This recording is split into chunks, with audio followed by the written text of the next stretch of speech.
Pakai salah satu bahwa pada awalnya adalah hakikat, jelas dulu hakikatnya. Ini masih PR juga, hakikat itu apa ya, panjang juga, satu skripsi juga, pintu lulus juga gitu ya. Tuh. Terus kalau sudah jelas hakikatnya, misalnya saya, hakikat hidup saya sekarang ini adalah saya harus dapat kerjaan, yang itu misalnya ya. Kalau saya butuh makan, saya butuh rencana mau nikah nih tahun depan, jadi saya mesti jelas ini kemampuan saya sebagai laki-laki untuk menghidupi istri saya dan keluarga saya, maka saya baru bisa menyusun syariatnya. Nah, kalau syariatnya sudah disusun, ya caranya pacaran misalnya nunggu di pasar kayak, bareng di terminal kayak, apa kayak terserah Anda, atau pura-pura pengajian tapi nyenggol-nyenggol gitu, karut-karut ini lah.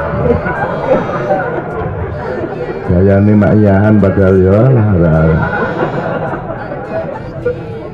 Makyahan gue nisor gedang. Baru Anda mengerti torikotnya. Torikot itu artinya gini, kalau pakai bahasa sehari-hari, hakikat itu adalah kejelasan apa yang akan kamu lakukan dengan segala substansi dan esensinya, serta goyah maupun wasilah, goyahnya. Kemudian dengan itu Anda tahu jalannya. Oh, saya mau ke Garut, saya mesti lewat jalan sana, syariatnya. Nah, caramu menempuh jalan itu namanya torikot.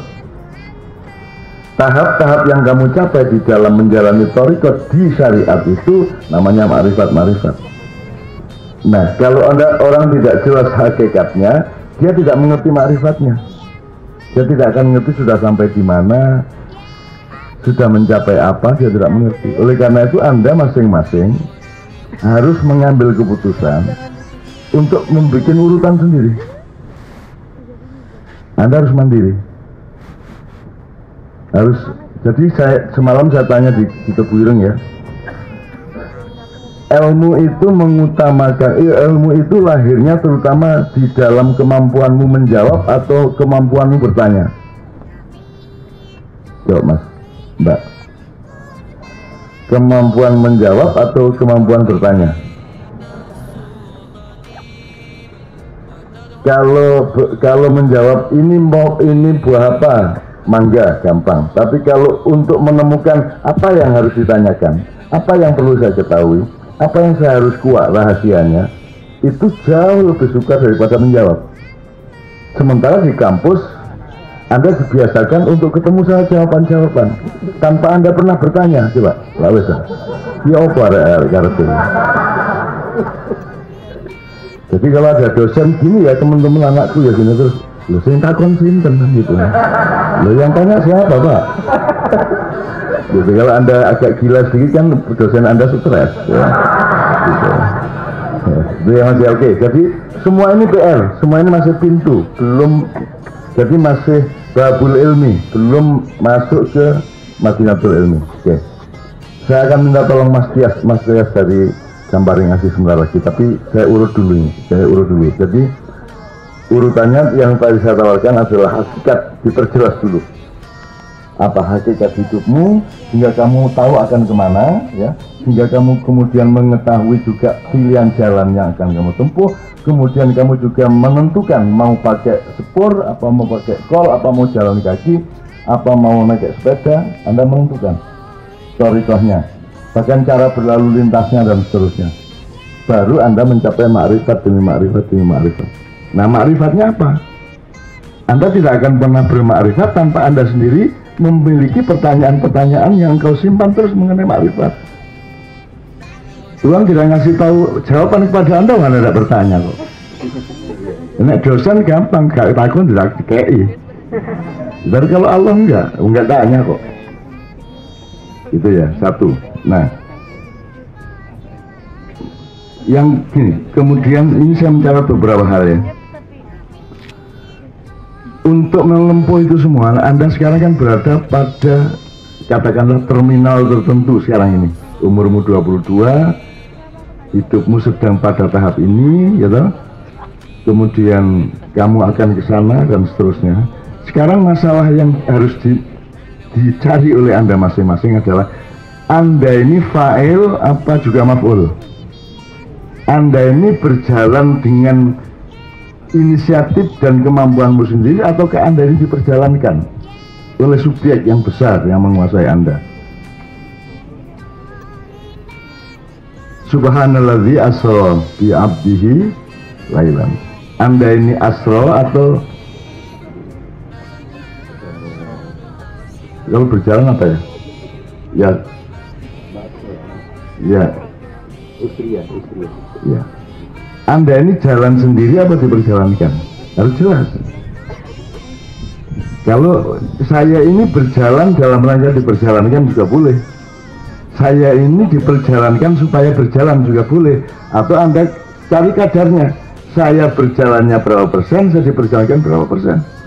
Itu urusan yang jelas supaya efektif pencapaian cita-citamu. Kalau itu tidak mengerti, sekarang gini, innallaha la yughayyiru ma biqaumin hatta yughayyiru ma bi anfusihim. Allah tidak akan merubah keadaan suatu kaum sebelum kaum itu sendiri merubah dirinya.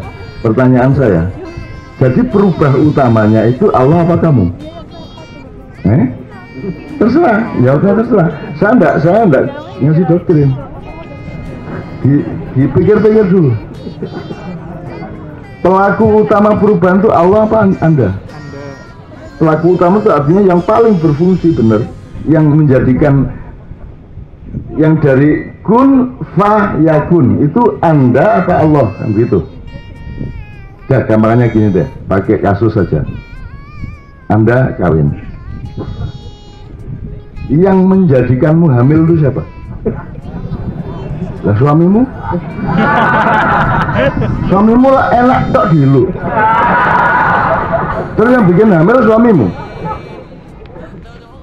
Loh kalau laki-laki bisa membuat istrinya hamil, pasien saya berkurang.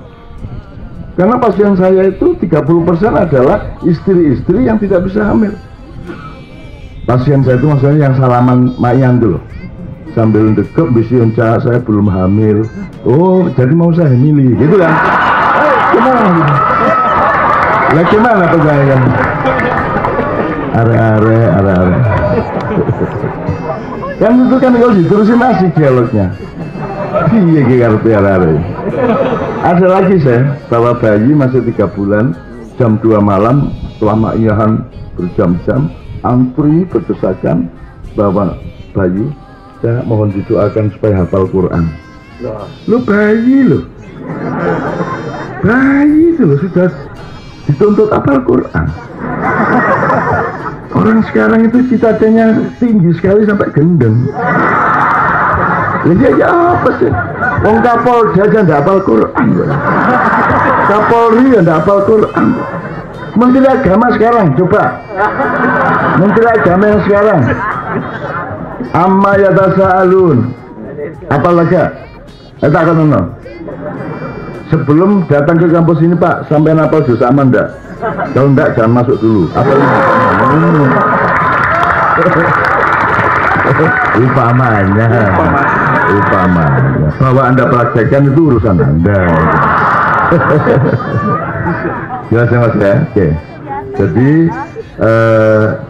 pertanyaannya yang kedua adalah Anda ini berjalan sendiri apa diperjalankan? Anda itu sebagai suami menghamili istrimu atau Anda sekedar melakukan upacara enak itu terus Allah menghamilkan istrimu, kan begitu? Atau gini deh, nggak usah hamil deh. Anda menanam jagung dikecil ya, dilobangin dulu set, terus taruh jagung itu, kemudian tutupi dengan tanah, kemudian 2 hari kemudian dia muncul tunas kecil. Kemudian Anda kan kerjanya cuma ini, terus naruh itu udah. Kurang enak apa hidup itu? Kok karek ngene terus lho ngene tok. Gimana coba? Terus siapa yang menumbuhkan daunnya dan batangnya? Berapa lama jagung? 4 bulan. Siapa yang tiap hari bekerja menumbuhkan batang jagung itu? Gitu kan, terus sampai kembang, berbunga, sampai berbuah. Ya, siapa yang kerja? Anda petani apakah Allah? Ya nek malaikat Jibril dan anak buahnya, nek aku malaikat. Lah kok enak kon ngene tok cukul. Lah kamu nyambut gawe apa kamu?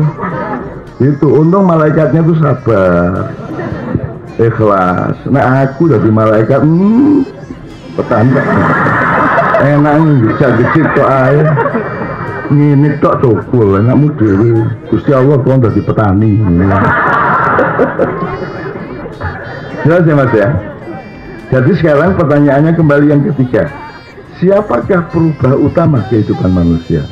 Orangnya atau ke Allah? Jadi kan Allah cuma membesarkan itu ghayyir fahuwa yughayyir, kan gitu. Kalau engkau punya niat dan lelaku untuk merubah dirimu, Allah yang akan melaksanakan. Sama dengan rumusnya beliau selalu diomongkan ke saya. Sudahlah kita lakukan ya semua kebaikan, ini Allah yang akan menjadikannya, Allah yang akan menyampaikannya, Allah yang menjadikan, yang balighu amrinya itu Allah, yang akan menyampaikan sesuatu menjadi tercapai itu Allah. Innallaha balighu amri. Ya. Jadi sekali lagi kayak gini nih, cita-citanya apa loh? Enaknya Mak Ihan tuh nggak pakai cita-cita. Loh gimana sih? Kalau punya cita kan pilpres. Nyala atau macam-macam, tidak salah, cuma mengagumkan bagi saya. Loh saya itu sama anak istri aja belum tentu lulus, lah kok mau-maunya ngurusin orang 270 juta.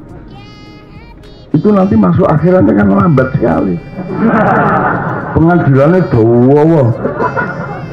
Lah bayangin, ada apa di Ambon, ada apa di Papua, masalah kecil di perempatan jalan, itu aja dia tanggung jawab. Loh kok ada loh orang mencalonkan diri jadi presiden tuh, itu hitungannya gimana? Dia ngerti nggak hidup itu? Saya dipaksa, kalau nggak Tuhan yang maksa, mboten gitu kan. Kecuali kalau yang datang malaikat Israel tak gelem, baru saya. Tapi nek Nabi Musa karo Sayyidina Umar wis ajaran enggak apa-apa mah jadi presiden. Goblok aku, gitu kan. Jemuring-muring ya. Apa aku sedang mencemarkan nama baik? Aku enggak menyebut nama siapa, saya cuma kagum pada orang yang mencalonkan diri jadi presiden. Apalagi akhirnya jadi menteri pertahanan. Kita paham.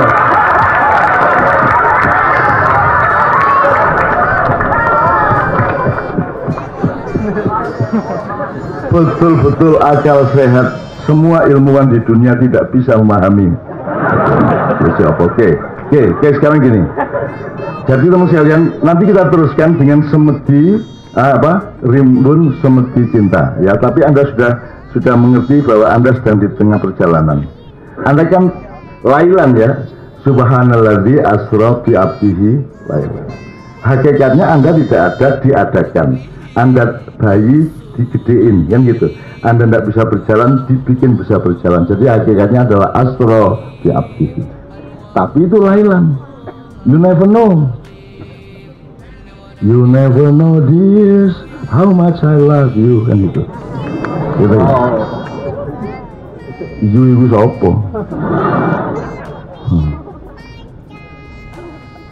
Rencananya mau mati tahun berapa?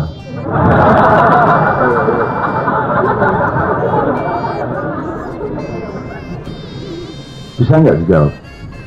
Anda main sepak bola 90 menit, jelas urusannya, jelas pengaturan tenaganya, jelas strateginya. Anda jadi presiden 5 tahun, jelas undang-undangnya kalau bisa dibikin bisa 3 kali 4 kali. jelas urusannya. Tapi kalau Anda mau mati, kapan matinya? Berapa kira-kira usiamu? Mungkinkah engkau tahu itu? Maka asrofi abdihi lailan, tidak naharon. Itu apa yang Anda ketahui sih sebenarnya dalam hidup ini? Ayat di awal surat aja diawali dengan ketidaktahuan kok. Ya apa? Katanya informasi ayat itu. Ya toh? Ayat kan hidayah. Lah kok alif lam mim. Apa itu? Tanya semua mufasir. Jalalain, Ibnu Katsir, Quraisy Shihab, Najwa Shihab, tanya semua. Kalau ada yang tahu alif lam mim apa? Jadi informasi pengetahuan dari Allah dimulai dari penyadaran tentang ketidaktahuan. Jelas ya? Tidak ada yang tahu. Semua tafsir alif lam mim artinya hanya Allah yang tahu. Terus kalau ada anak maknya yang masih baru-baru, ya terus untuk apa difirmankan? Kalau hanya Allah yang tahu, ambil sendiri sana. Untuk apa? Loh, kalau gitu apa ini? Untuk apa? Katanya hidayah. Lah alif lam mim ini apa ini? Nun apa nun? Tok si mim mim kaf ya ain shad alif lam ra. Apa ini? Bayangin kalau ada orang yang gitu sama Allah. Apa alif lam? Itu gimana coba? Saya berani ngomong gitu karena saya akrab.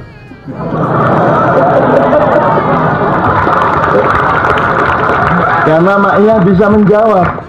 Maknya bisa menjawab itu dengan mudah. Terserah engkau menafsirkan dan mengartikan alif lam mim itu apa.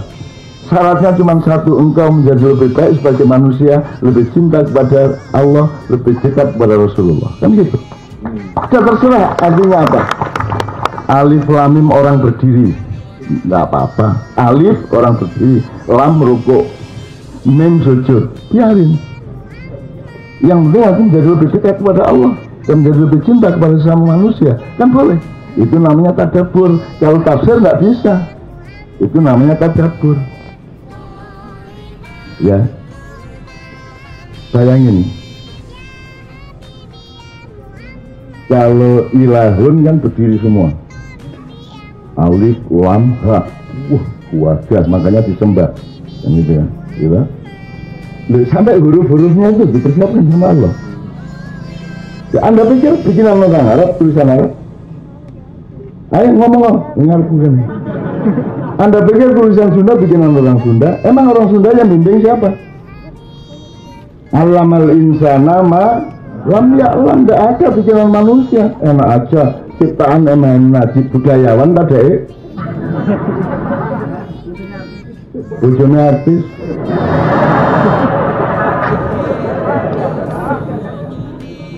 Tinggi ya. Tapi kalau Malikun, raja perkasa, berdiri, lamnya mim alif berdiri, lamnya berdiri, kafnya berdiri. Tapi Rabbun merunduk, baknya bahkan melumah. Apa bahasa Sundanya melumah? Rebah apa? Terontang. Terontang. Rabbun terontang. Dan itu hurufnya saja bisa dipakai untuk memahami karakternya. Kalau ilah, karena dia hebat, berdiri, sangat kuat, perkasa, dahsyat, dia disembah. Kalau Malik, dia ditaati, berdiri semua juga, karena berkuasa. Tapi kalau Rabbun kan Allah begini, roh, terus baknya begini. Dan Tuhan subversi, semua ibu-ibu begitu gendong bayinya, cilu. Nah, coba biar itu. Siapa yang ngarang bak itu? Masa anak cilu tok. Tidak ada. Apa menajiluk lama alif ya? Ketahuan deh. Itu ya teman ya. Itu contoh aja. Jadi teman sekalian, saya cuma membukakan ini supaya nanti kita siap menjawab rimbun semedi cinta itu nanti, dan itu tidak akan selesai malam ini. Anda harus bawa pulang, harus terus diteruskan dalam hidup Anda. Itu yang beliau sebut transformasi. Jangan hanya kognitif, jangan akal sama pikiran beda, otak sama akal beda. Kambing punya otak, ayam juga punya otak, gitu. Anda punya otak, tapi beda loh Anda sama kambing. Meskipun sama-sama punya otak. Jadi otak itu belum fungsi rohani, belum fungsi intelektual, gitu loh. Tapi kalau akal itu sudah kesatuan software dan hardware, dan gitu, dan seterusnya lah. Nah, sekarang begini, kita kuda-kuda dulu sebelum belajar beneran. Waktunya sampai jam 12 paling boleh ya. Sekarang jam 10, oke. Boleh nggak saya minta Mas Iyas untuk maju ke depan? Sama ditemani 2 orang, nanti nirukan gerakannya Mas Iyas. Coba di depan sini Mas Iyas. Mas Iyas. Nyun sewu ya, cek muring-muring ya. Sampean ingat muring-muring anu ya deh. Iya, sama siapa sukarelawan satu dari sini atau dua-dua juga enggak apa-apa. Di sini, Mas. Gini ya. Di pas di depan saya, Anda menghadap ke sana, jangan menghadap ke sini. Ya. Saya melak ya. Ikut ya. Sama satu lagi, Mas.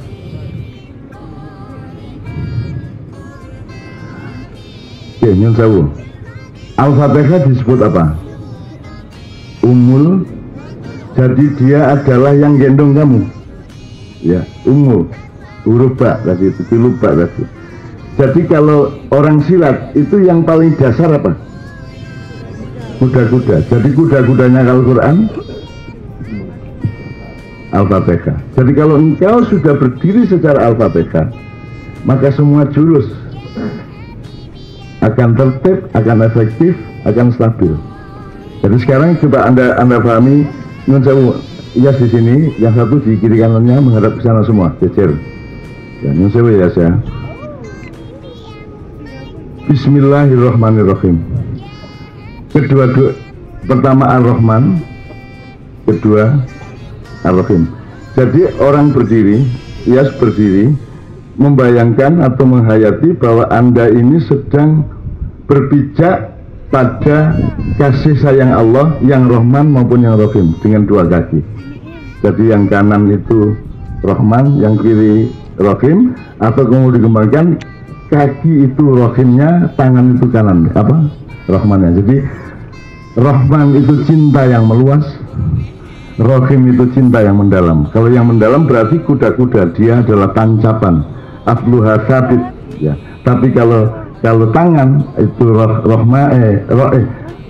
kalau kaki berarti Rahim, tangan Rahman, itu berarti aflu wafaru habis sama. Kalau kakinya aflu sabit. Oke.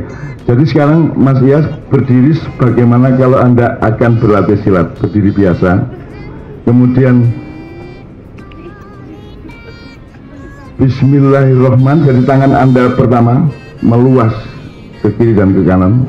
Anda membayangkan akan merangkul seluruh alam semesta dengan 2 tangan Anda. Ya, ikut Mas. Menghadap ke sana Mas. Menghadap ke sana. Ya. Jangan lihat saya. Ya. Ya, pokoknya ikut sana. Menghadap ke sana Mas. Ya. Oke.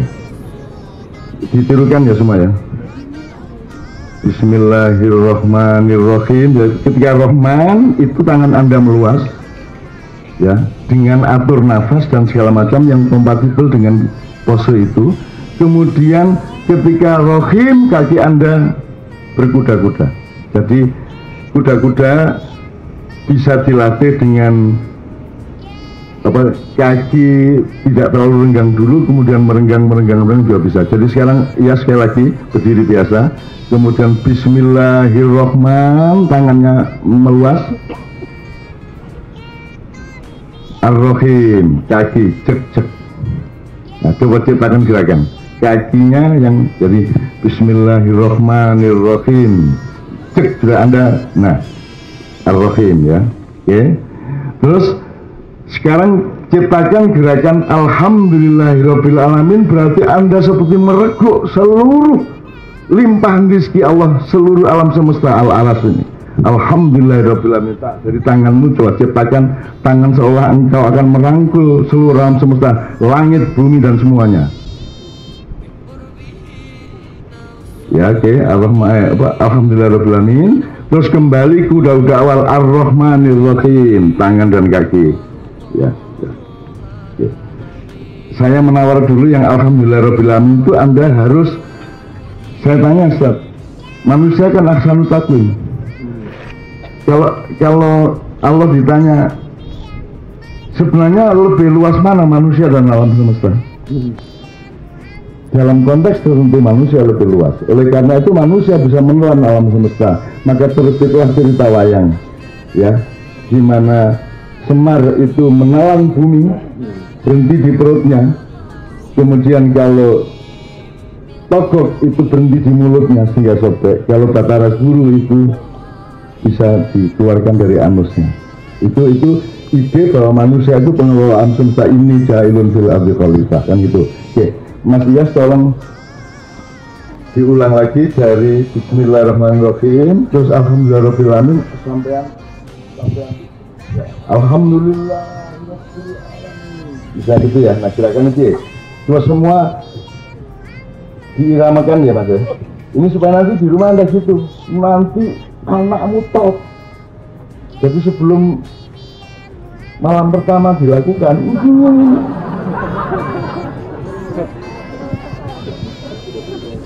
si artis itu menyesal kawin sama saya.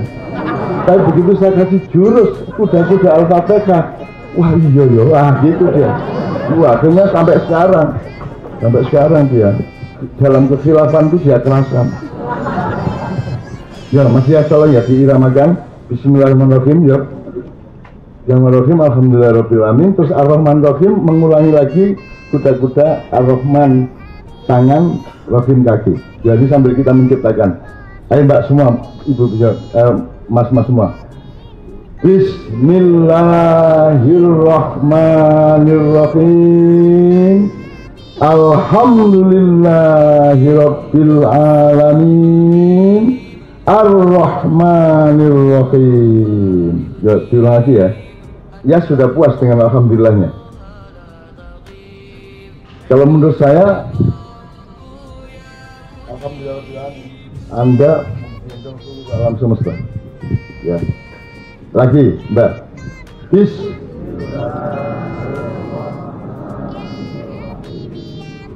Alhamdulillahirabbil alamin. Ar-Rahmanir-Rahim. Saya kembali dulu dari awal, ya, berdiri tegak. Terus ayat berikutnya, Maliki Yaumiddin. Kita kepada Al-Malik ini menengadah atau menunduk? Berarti itu seperti awal Anda pembukaan ketika mau demonstrasi silat. Disitulah dimulai Anda menghormati, ya. Ya, jadi Maliki Yaumiddin itu berarti Anda menyembah kepada Allah Al-Malik, ya, gitu ya. Maliki Yaumiddin, ya. Terus diurut ya, satu persatu ya. Mas apal ya. Pas Maliki Yaumiddin berarti begini sampean. Ya. Terus iyyaka na'budu wa iyyaka nasta'in, ya.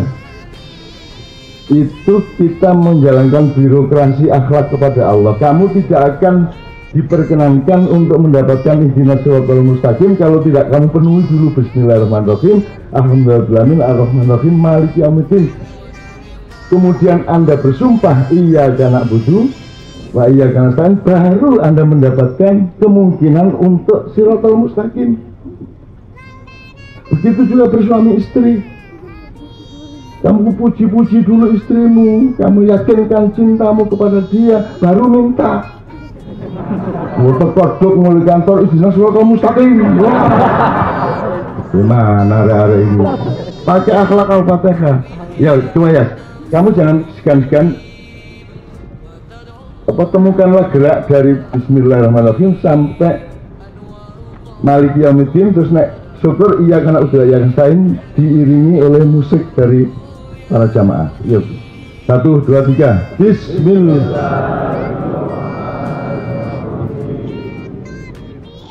Terus.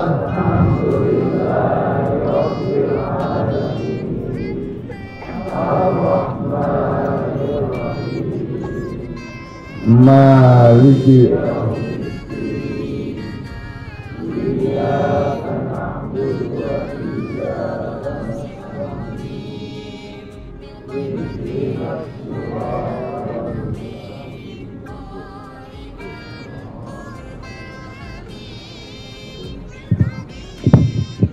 Oke, intinya gini, masing-masing boleh menciptakan pagi bangun habis sholat subuh kamu gini dulu, atau bangun begini dulu baru wudhu sholat subuh, terus terusin sama istrimu sholat subuh.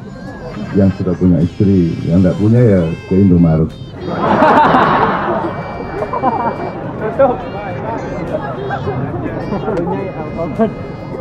Ya sekarang kedaulatanmu untuk menciptakan gerakan Al-Fatihah ya.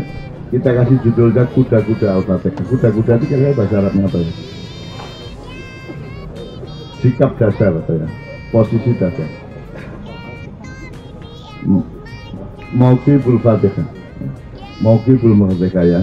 Kita sekarang bersama-sama agak lebih cepat sedikit. Bismillahirrahmanirrahim. Alhamdulillah gitu ya. Ya, Mas ya.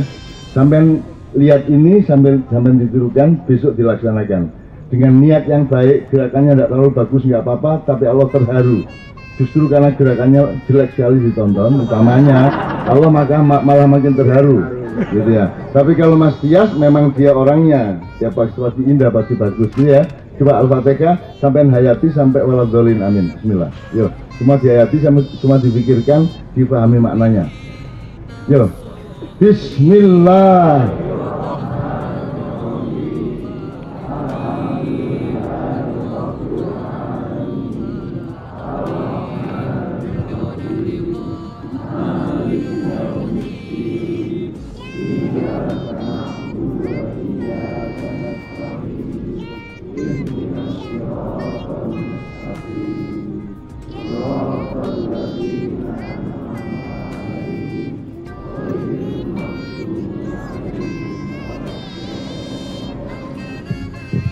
Oke, ya, ini bukan ajaran. Ini adalah cara kita membuka pori-pori rohani dan akal kita untuk supaya Anda terus mencari sesuatu yang baru, ya. Supaya Anda mengerti apa yang harus Anda cari, mengerti apa yang harus Anda tanyakan. Karena pengetahuan dimulai dengan ketidaktahuan dan akan dipuncai dengan ketidaktahuan. Nanti di depan Allah Anda semua adalah nggak ngerti apa-apa, pokoknya kita ngikut sama dia, gitu ya. Oke, boleh satu kali lagi Mas, persis Mas Tias. Anda punya usul nggak sama Mas Tias? Punya usul? Pada kalimat ini mestinya bagaimana? Ini boleh dicari bersama-sama kok. Ada usulan Mas? Oke, coba satu persatu. Bismillahirrahmanirrahim. Gimana tadi gerakannya? Cek. Bismillahirrahmanirrahim. Dari kakinya juga ikut. Jadi misalnya Bismillahirrahmanirrahim. Alhamdulillahirabbil alamin. Ar-Rahmanir-Rahim. Gini lagi. Ya.